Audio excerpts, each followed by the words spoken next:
Halo, di video kedua ini akan dibahas apa yang terjadi bila produk pangan yang dijual terkontaminasi.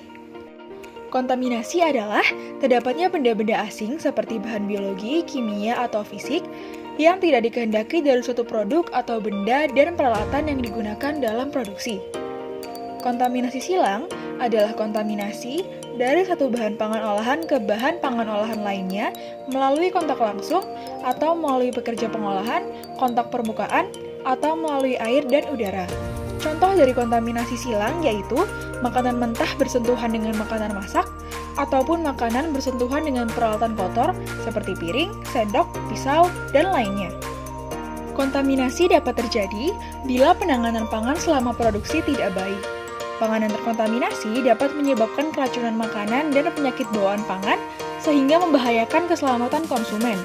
Dampak negatif hal tersebut terhadap produsen pangan yaitu terjadinya penarikan produk yang memengaruhi nama baik produk pangan dan perusahaan di mata masyarakat. Berdasarkan Peraturan Kepala BPOM Nomor HK 031230412206 Tahun 2012 tentang CPPBIRT, pemilik IRTP harus menarik produk pangan dari peredaran jika diduga menimbulkan penyakit atau keracunan pangan dan atau tidak memenuhi persyaratan peraturan perundang-undangan di bidang pangan. Oh iya, IRTP itu singkatan dari Industri Rumah Tangga Pangan ya. Beberapa fakta menarik berdasarkan WHO 2020 yaitu makanan tidak aman yang mengandung bakteri, virus, jamur, parasit, atau zat kimia berbahaya dapat menyebabkan lebih dari 200 penyakit, mulai dari diare hingga kanker. Diperkirakan 600 juta atau setara dengan hampir 1 dari 10 orang di dunia jatuh sakit setelah makan makanan yang terkontaminasi dan 420.000 orang meninggal setiap tahun. Penyakit diare merupakan penyakit paling umum akibat konsumsi makanan yang terkontaminasi yang menyebabkan 550 juta orang jatuh sakit dan 230.000 kematian setiap tahun. Makanan yang tidak aman menimbulkan ancaman kesehatan global dan membahayakan semua orang.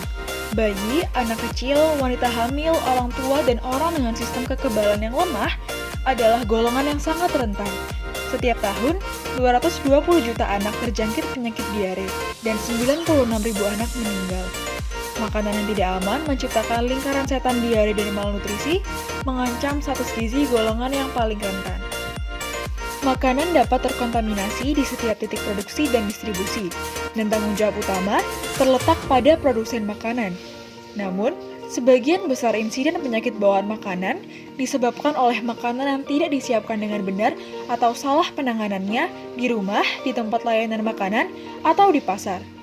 Tidak semua penjual dan konsumen makanan memahami peran yang harus mereka mainkan, seperti menerapkan praktik higienis dasar saat membeli, menjual, dan menyiapkan makanan untuk melindungi kesehatan mereka dan masyarakat luas. Terima kasih telah mendengarkan. Jangan lupa simak video selanjutnya ya.